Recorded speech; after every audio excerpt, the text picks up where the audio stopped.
Olá, eu sou Vitor Labac, editor assistente do Poder 360 e este é mais um Poder Entrevista. Hoje nós conversamos com Fausto Godoy, ex-embaixador do Brasil no Afeganistão e coordenador do Centro de Estudos da Ásia, da ESPM em São Paulo. Professor, muito obrigado pela entrevista.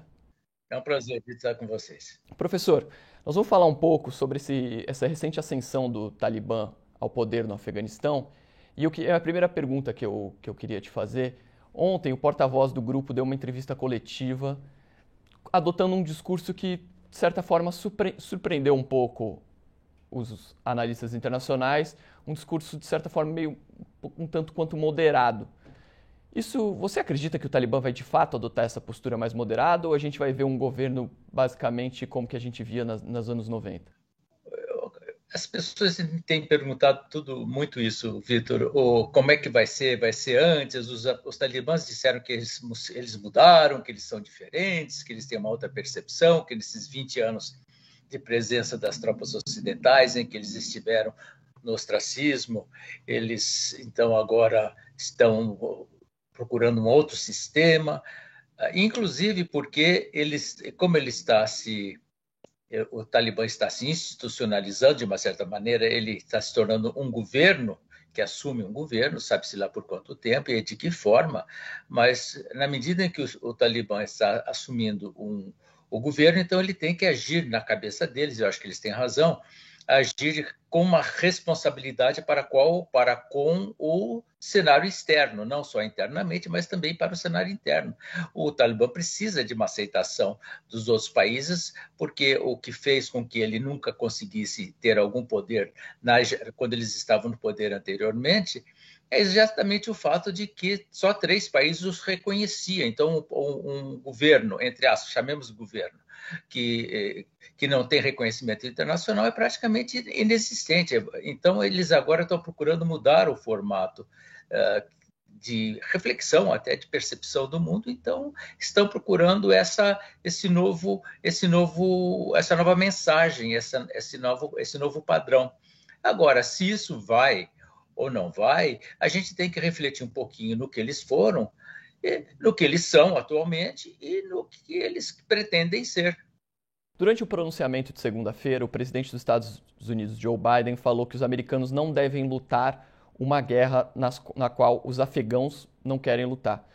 Como o senhor avalia a saída das tropas norte-americanas? O que, na sua opinião, poderia ter sido feito de maneira diferente? Vitor, eu acho que os americanos e os ocidentais que acompanharam os americanos nessa aventura depois das Torres Gêmeas, eles nunca estudaram a história do Afeganistão, a história da Ásia, para saber que nunca o Afeganistão foi dominado por nenhum país. O Afeganistão foi invadido, houve 2 guerras anglo-afegãs, houve a invasão soviética, mas ele nunca foi dominado plenamente. Então, ele nunca se tornou um vassalo de outro país. Ele resistiu e resistiu com muita violência sempre. Então, a história do Afeganistão é uma história que mostra que o país é praticamente quase que inalcançável do ponto de vista militar. Há que ver também o formato do Afeganistão, a geografia do Afeganistão. Se a gente olhar para o Afeganistão, a gente vê 2 coisas. Primeiro, que é uma região extremamente inóspita, em que a grande parte, ou a maioria do território é constituída de terreno pedregoso, são montanhas, montanhas e montanhas, também geograficamente perto de grandes impérios. Não nos esqueçamos que foi a grande luta, o grande jogo que foi jogado pelo Império Britânico e o Império Russo no século XIX foi feito no Afeganistão. Então, o Afeganistão, que nunca foi dominado, que sempre jogou essa cartada de ser coringa no meio de poderes, hoje ele tem como vizinho o Irã, xiita, potência regional, inclusive da corrente xiita, que é diferente da maioria do Paquistão, do Afeganistão, que é da corrente sunita. Depois ele tem as ex-repúblicas soviéticas, o Tajiquistão e o Uzbequistão, que, com a Rússia logo ao lado, querendo manter uma certa proeminência que ela imagina que ainda tenha sobre as suas ex-colônias, essas repúblicas. Depois você tem o Paquistão, que é uma história extremamente conturbada, porque são irmãos de fé, e foi o Paquistão que abrigou os mujahedins, que foram os grandes resistentes à presença soviética e que hoje têm um papel importante ali. A China, que tem um pedacinho do território afegão que entra na China, e é justamente na região da China onde estão os uigures, que é essa minoria islâmica que está causando tanta dor de cabeça para Pequim. Então, você veja o que é você ser afegão. Num país landlocked, é um país que não tem saída para o mar, é um país encravado. Juntando essa geografia, juntando a sensibilidade política da região, você tem aí um problema enorme. É muito difícil para os afegãos se sentirem ligados ao que quer que seja, inclusive mais ainda, porque a própria sociedade afegã é uma sociedade dividida em várias etnias e tribos. Você tem os Hazaras, você tem os Pashtuns, que são a grande maioria, você tem os Aibeks, você tem os árabes, você tem uma série, são várias etnias, e cada uma dessa etnia acha que o seu mundo é o mundo, é como ela vê o mundo. Então, ela não admite que uma outra etnia, por mais populosa que seja, por maior que seja, tenha ascendência sobre ela.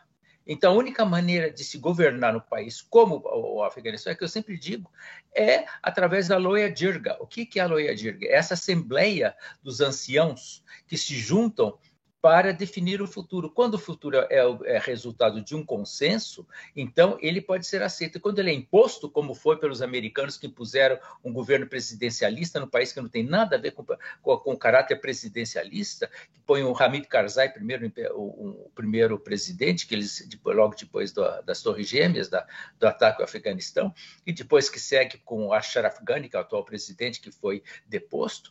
Esses presidentes, eles não representam nem a sociedade, nem eles mesmos, porque eles não conseguem manter a coerência, a coesão do país. A única maneira do Afeganistão conseguir uma certa governabilidade é através do consenso de todos. Desenvolvendo um pouco esse assunto, como que o Joe Biden poderia ter conduzido esse processo de maneira diferente dessa retirada de tropas? Ele herdou esse processo, Vitor, ele herdou o processo, não foi ele que inventou, ele herdou isso do Donald Trump, e antes disso do George W. Bush e do Obama. Resultado, esse é um processo que foi de pai, digamos assim, de presidente para presidente, de pai para filho. Foi passando, e ele então chegou ao momento em que ele achou que não fazia mais sentido, ele tinha toda a razão de achar que não fazia mais sentido a permanência, que essa é uma guerra perdida. Todas as guerras que se lutaram contra o Afeganistão foram perdidas pelos que entraram no Afeganistão. Essa seria mais, aliás, foi uma guerra perdida que durou 20 anos. Drenou, custou trilhões de dólares, 2 trilhões de dólares, pelo menos, para o erário americano, matou mais de 250 mil pessoas, militares, e a troco de quê? Invade-se o Afeganistão em 2001, impõe-se destrói-se, derrota-se os talibãs, que entram na clandestinidade, e 20 anos depois devolve-se o Paquistão para os talibãs. Então, o que é isto? Isso é uma declaração de falência ou uma declaração da impossibilidade, da incompetência do Ocidente entender o outro, a alteridade, de conviver com conceitos que não são os seus? Não adianta o conceito de democracia presidencial, a lá americana no Paquistão, no Afeganistão, desculpe, não funciona. Não funciona porque tem todas essas tribos, tem todas essas etnias que têm que coordenar. Então, isso tudo já era desde o início. O que ele fez, só que ele pegou o recibo, né? Ele pegou a conta caiu na mão dele, a conta disso tudo. E, de uma maneira, eu acho que ele foi, de uma certa forma, atabalhoado na maneira como ele saiu. Ele foi muito rápido, essa coisa de vou fazer, chega, não quero mais, mas não teve nenhum uma percepção política do que estava acontecendo. Eu acho que faltou percepção do outro lado de entender o outro e impor os seus conceitos. Eu não quero mais, não dá mais certo, vou embora e faço o que quiser e vire-se. E agora, você mencionou um pouco na sua outra resposta, eu queria aprofundar um pouco mais esse tema. E agora, como fica a relação entre o Talibã e o governo do Paquistão? O senhor acha que pode ter um pouco de tensão entre os dois? Vão tentar fazer algum tipo de conciliação ali? Como que pode ficar essa tensão entre as duas regiões? Não, o buraco é mais embaixo. O grande problema que vai haver. Primeiro, vamos lembrar que foi o Serviço de Inteligência paquistanês que apoiou e treinou e infiltrou os mujahedins quando os soviéticos estavam no poder no Afeganistão. Portanto, então, existe um conluio silencioso ou não silencioso entre o Paquistão e o Afeganistão. Irmãos de fé, sunitas, a maioria de ambos, então já existia isso. Então você tem esse universo e o grande problema, não só no Paquistão, que é em toda a região, é por causa disso que os governos já estão, de uma certa maneira, tentando se coordenar com as autoridades recém-constituídas em Cabul, que é a questão dos refugiados. Quando eu era embaixador, eu estou falando de 2004 a 2007. Quando eu era embaixador no Paquistão, eu fui embaixador no Paquistão e no Afeganistão concomitantemente. Quando eu era embaixador no Paquistão, a quantidade de refugiados afegãos já em 2004 era muito grande. É a mesma coisa no Irã. O Irã, todos esses países vizinhos convivem com uma quantidade enorme de refugiados afegãos.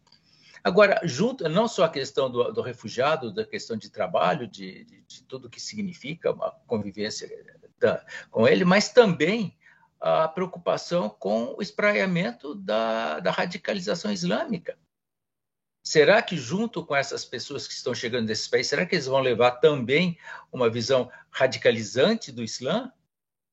Então, isso tudo é o grande problema. E a China, principalmente, que eu comentei para você, a China tem a única fronteira da China pequenininha, de 140 quilômetros que ela tem com o Afeganistão, é justamente na região do Xinjiang, onde estão os uigures, que é essa minoria islâmica da China que resiste ao governo de Pequim. Resultado, a China, por causa disso, olha só que ponto chega. Por causa disso, antes que caísse o governo de Cabul, Ashraf Ghani, o ministro das Relações Exteriores da China, o chanceler da China, recebeu em Tianjin uma delegação afegã. Isso, eu digo sempre, em termos de política internacional, é uma cíntia quase. Tem um governo, tem um presidente, tem um governo ainda no poder, e você, um chanceler, ou, portanto, um líder do governo, um líder expressivo do governo, se encontra com um grupo militante, com um grupo resistente.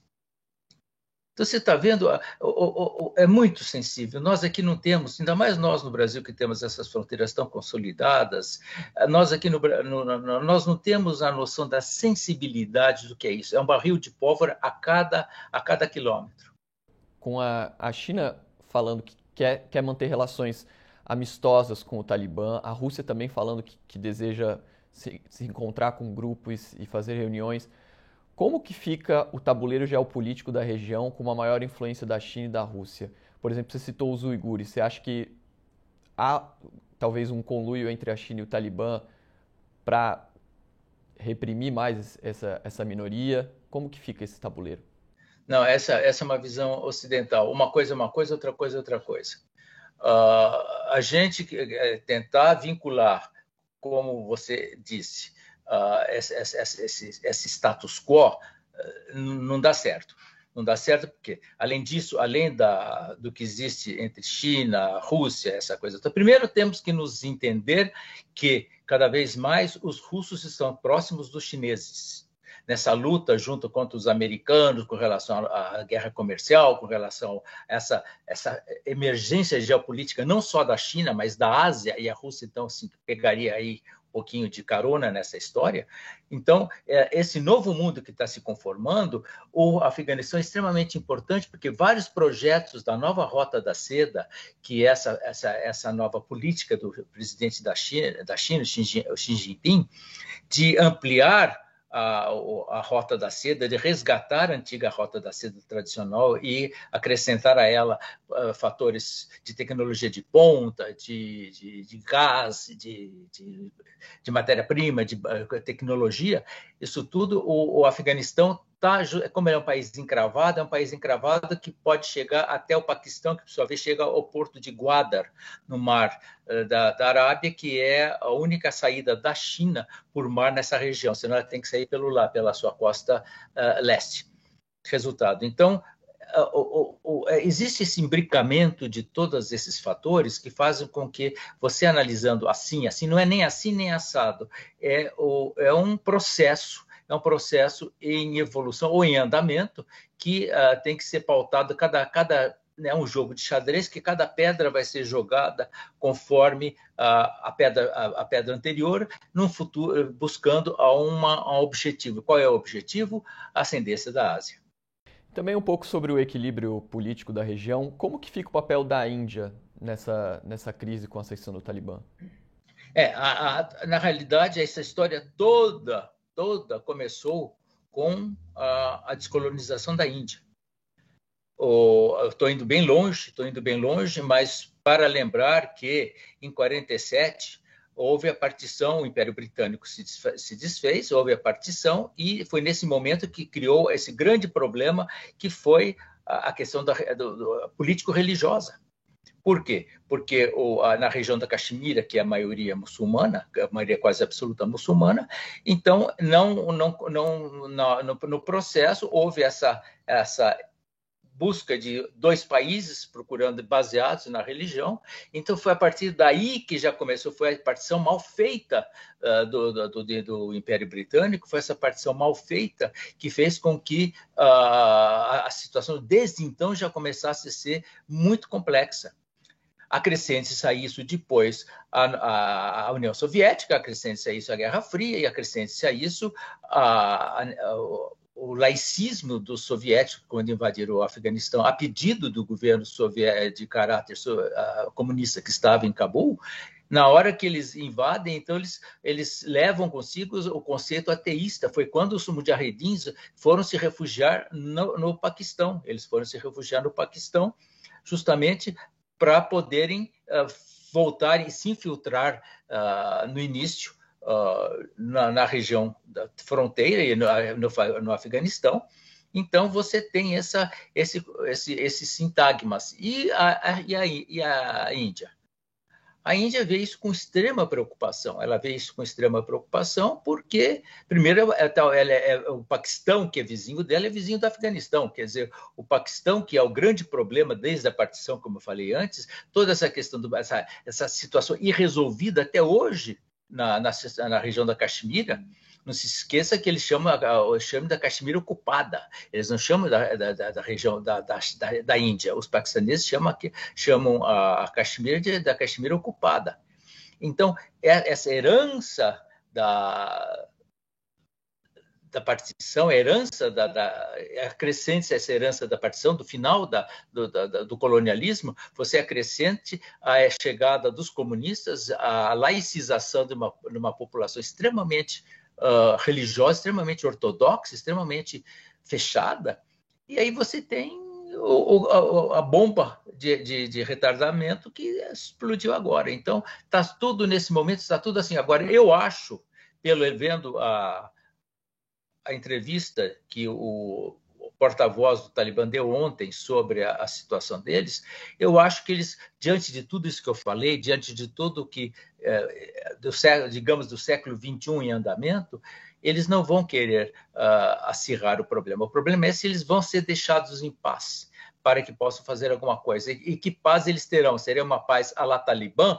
uma paz regrada pelos conceitos da Sharia, pelos conceitos do Islã radical, ou será uma paz que já está sendo, que foi vivenciada pela população afegã nesses 20 anos em que eles estiveram no poder. Não nos esqueçamos que quando eles estavam no poder até 2006,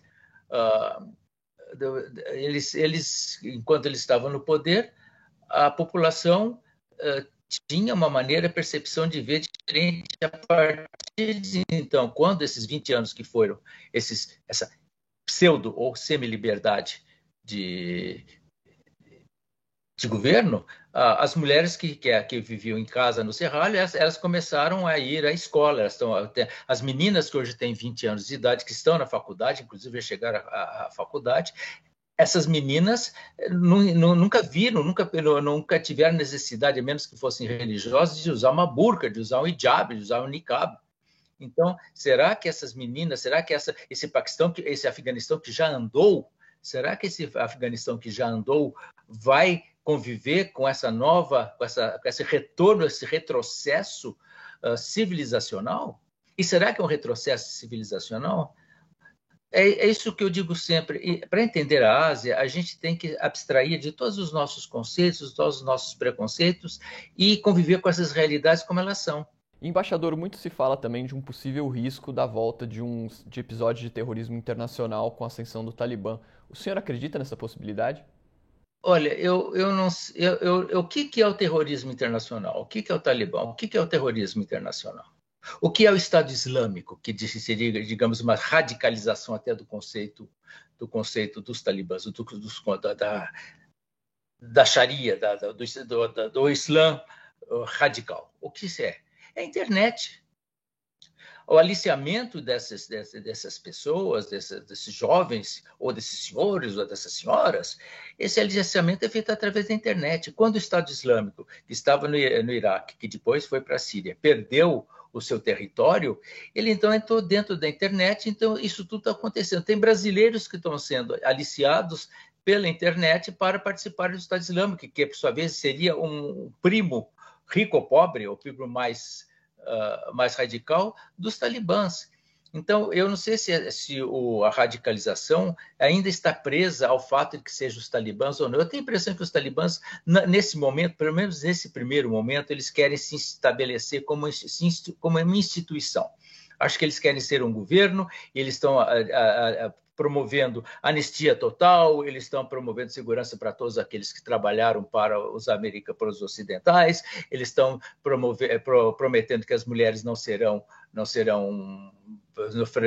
redução dos seus direitos, desde que elas se submetam à Sharia. A Sharia na cabeça deles é o uso do véu, do hijab. Então, isso é promessa de chegada, inclusive dizendo que eles mudaram muito. Eles precisam disso para serem aceitos, para serem minimamente aceitos. Então, agora, o andamento disso, eu não sei. A população afegã é uma população muito rural. O país é um país rural. São pequenas aldeias isoladas nessas cadeias de montanhas que são... Eu, quando ia de avião de Islamabad para Cabul, eu olhava para baixo e falava assim, impossível alguém dominar esse cenário. Eram rochas e montanhas com buraquinhos, com essas cavernas no meio. Eu falava assim, é impossível dominar um país desse, não dá. Então, esse universo todo, o que vai ser disso? Não sei. Eu imagino que eles terão todo interesse nesse início de provar sua boa vontade. Agora, até quando vai perdurar essa boa vontade depende do andamento da carruagem e depende também um pouco da aprovação do relacionamento entre a elite talibã, que é mais ou menos letrada, é uma elite diferente, e a grande população rural, que está nas aldeias, que tem um Islã mais radical, mas independentemente do fato de ser talibã ou não. É rural porque a cultura islâmica fora dos grandes centros é uma cultura, é o que eu chamo de o Alcorão popular. As letras que estão no Alcorão não repercutem, não se refletem na convivência da população da observância do Alcorão e do Islã pela população. A população menos letrada, a população mais afastada dos grandes centros, ela tem um conceito muito primário, a palavra, põe aspas ali, primário do Islã. Então, o que é? Então, você tem as cidades e as serras, como diria essa de Queiroz. Você tem as cidades e as montanhas. E você tem, dentro do próprio Talibã, você tem, inclusive, todas essas etnias. Como é que vai fazer? Os talibãs são, na absoluta maioria, pashtuns, que é uma etnia. E essa tribo, essa etnia pashtun, ela sofre, por exemplo, ela sofre, não diria segregação, ela sofre resistência, a palavra é essa. Por exemplo, da comunidade Hazara, que são os descendentes dos mongóis que estão nas fronteiras com o Irã. Eles são xiitas. Então, já aí começa, quer dizer, vão matar todos os Hazaras que estão no Paquistão, que são 15% da população? Não. Então, vai ter essa convivência, é toda muito complicada já dentro do próprio universo do Talibã. Então, a exportação desse radicalismo, que radicalismo? Embaixador, a diplomacia brasileira sempre teve historicamente um papel de conciliador, um papel importante de mediação nesse tipo de conflito internacional. Na sua opinião, como que deve ser o papel do Itamaraty com a recente crise do Afeganistão? Eu acho que o Itamaraty tem que voltar a todas as suas raízes, as mais negociadoras possíveis.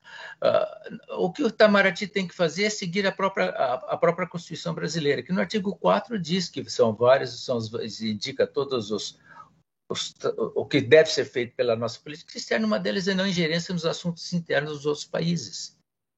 Nós não temos por que entrarmos no Afeganistão, a não ser que o Afeganistão exporte aqui algum terrorista que venha aqui matar uma autoridade. Nem sabe-se que é nesse sentido. Resultado, esse está tão longe da nossa realidade, ao mesmo tempo está tão perto, porque o terrorismo internacional ele não tem fronteira.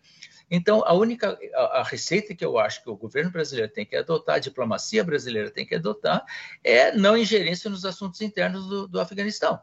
Deixar ver como for. Na medida do possível, no que for crise humanitária, certamente seria importante que o governo brasileiro prestasse apoio. Mas não ingerir nos temas. Nós não entendemos, Vitor, nós não entendemos o Afeganistão. E não vamos entender porque está tão longe das nossas raízes culturais que a gente não vai entender. E como a gente não vai entender, melhor não cutucar o boi com vara curta. Fausto Godoy, embaixador, muito obrigado pela entrevista. Acho que eram essas minhas perguntas. Eu te agradeço muito por ter falado aqui com a gente. Por favor, é um prazer, Vitor. Sempre à sua disposição. E obrigado você por acompanhar mais um Poder Entrevista. Não se esqueça de se inscrever no nosso canal e ativar as notificações. Até a próxima!